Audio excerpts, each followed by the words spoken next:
KYUUTE, what is up? It's Kinchwin here, and I'm back with a flame, bitch. Me and the cult have been talking about ways, ways to show ourselves in different avenues, ways people can understand us.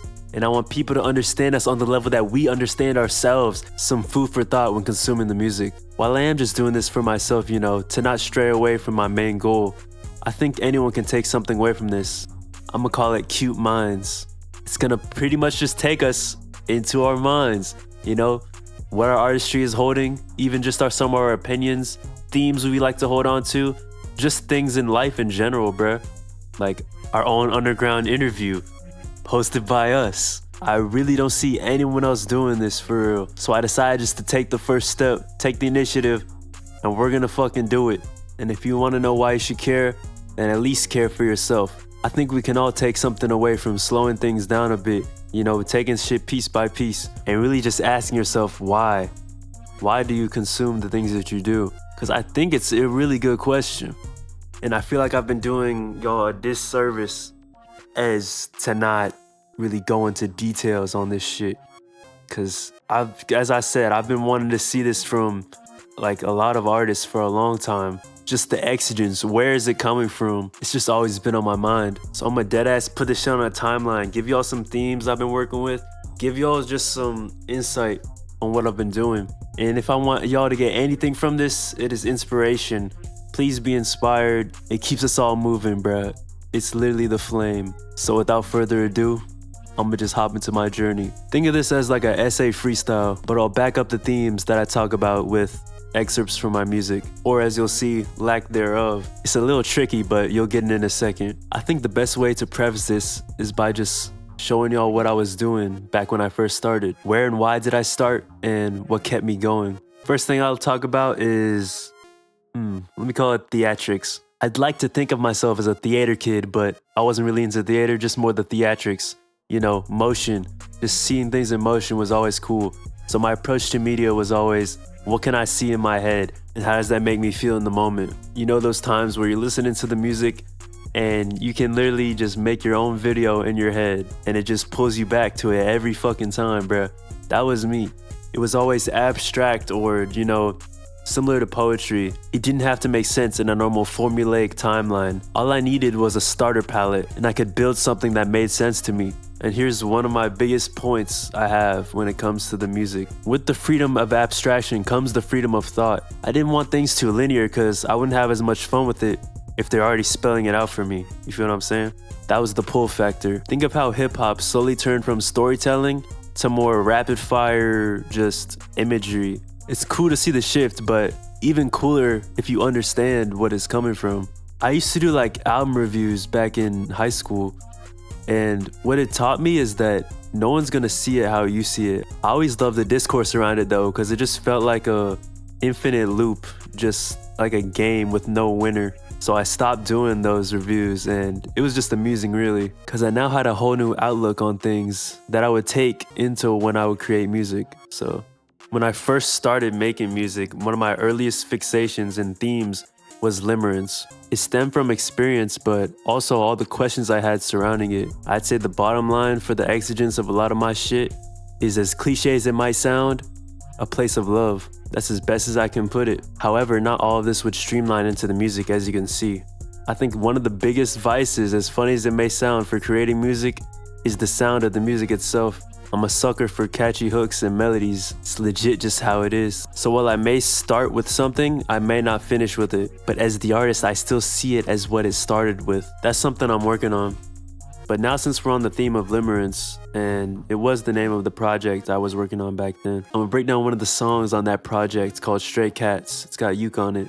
This song started with the idea that once you let someone into your life, you can never forget them, and you hold responsibility for how much time and effort you put into them. I use the analogy of a stray cat because once you give a stray cat food, they never leave.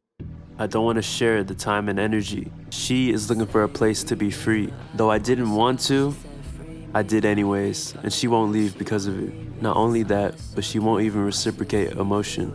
This is just a Sierra Leone reference. I say Leone though to mean lean on, and it's more so talking about how I'm being supportive. Gotta add a little provocative bar in there. but I split the word detergent and I'm a gent on fleek, so that shit old. Feel me? That may not be the best example of me starting with something and not finishing with it, because I did portray what I wanted to, but take a look at this project called Sour Soldier. I'll give you each one of the ideas I had for each song, and you'll see how it makes sense to me, but maybe not to others. The first track, Missin', I wrote, a mission to beat time and being okay with your current position. Contentment. You can't fit into another's expectations. Why try at all? What if I went missing? The second track, Downer, reality versus dreams. Where will you end up? Scenarios in which you downplayed yourself into someone's guessed perception of you in order to cope or hold off your own desire. The third track, Twilight Sparkle, reputation and others leeching off success, conservation and loneliness. Isn't it weird you can't find anyone who replies to you as fast as you do? The fourth track, Get a Grip, giving yourself interviews, prepare yourself for success, patch up any holes undone, compression and turning grand concepts into excerpts, code switching. And the last track, Close Friends, just a reminder not to give up on the game. Had I stuck to the plan, it would have been the best execution I had done yet. So what the fuck happened? Why didn't it work? You get so caught up in the fun you're having that you forget what you're here for in the first place. And that's to spit some shit, bruh. However, I kinda went off the rails after this. It's mostly just pop and other derivatives after this one, with the exception of the project I was working on shortly after I finished Limerence, which was Dreamcatcher. The second main theme I really include into a lot of my shit is just dreams. Not only what happens in them, but what can be interpreted from them. You know the deal. This ties in with the abstraction and how I have more freedom to play around with things. If it can be dreamed, it can be done, right? Well, not necessarily, because I believe all our fantasies do not deserve to become true. Some things are just better off staying dreams, you feel me? But the freedom this outlet gave me was boundless. I could really create anything I wanted to, and it would tie into my main goal. So I really just built a world for myself.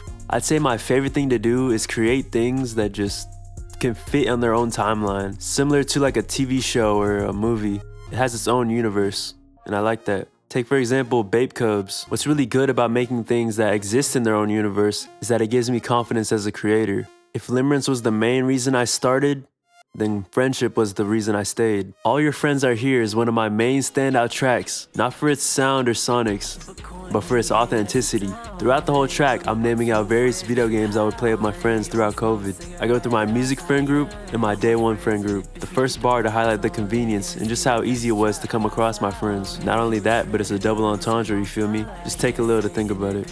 I'd say this song took me back to a greater time, a better time. I deadass got emotional making this track. The amount of inside references in this shit is crazy. I name dropped the Fortnite clan I used to have in COVID called Raw. The times me and my friends would sit in the back of the class playing GeForce Now on our laptops while we were supposed to be doing work, playing Fortnite box PvP. Not only that, but at recess when we would play keepy uppies, just juggling a soccer ball back and forth. We would call that boy Medkit the Chainbreaker because he would never get it back to us.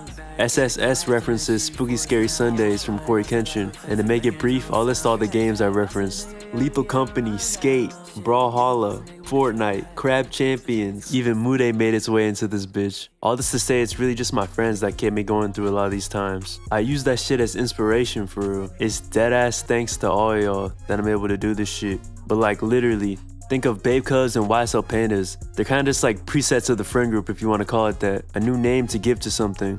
Not only this, but it's low-key one of my favorite things to do, to put like a cool moment at the end of one of my songs. Some shit that just makes me laugh, bruh. Now that you understand that, let me show you one of my deepest cuts yet. This was a year ago. Last February, I dropped You Can't Get Like This. This one has some of my strongest feelings for inspiration to date. It's filled with madness and confusion all surrounding capitalism. It's sprinkled throughout the song, but the irony is that I'm saying fuck the game while playing the game at the same time. And that's how our world is. Has some of my favorite bars to date, I'm not gonna lie. If you've seen Black Mirror, you'll know what 15 million merits means. But I think the most visceral and hardest bar in this is this right here. Let me explain. If you had to pick one piece of media throughout the 2010s that really portrays capitalism, what are you thinking of? During this song, I was thinking of the Kardashians. It's really just a diss, bruh. Like, keeping up with the Kardashians? Nah. Keep up with my dick. I'm really just saying fuck all the bullshit that's pushed to us, while simultaneously flexing on them. that's just the nature of it. And to wrap it up, I'm gonna go over my last idea. This was from a year ago, but I still think it's a timeless statement, and that is that there is beauty within wear. And what that means, you should always look back on what you did with a sense of grace. Not to beat yourself up because your ideas weren't as flawlessly executed as you thought they would be, but to keep moving forward knowing that you tried. Beauty Within Wear had a lot of my most meaningful tracks, however they weren't executed as good as they should have. And ironically, that's what the album's about. I'm gonna go over some of the bars from Sticker Book, which is the best representation of this album. I'm harping on all the work put in will soon pay off, and that nothing means anything without your memories. Though it has its drawbacks, keeping your memories close is the most important thing you can do. And some shit just feel right. But nah, I'ma end it there. Tune back in next time for another member's outlooks on things.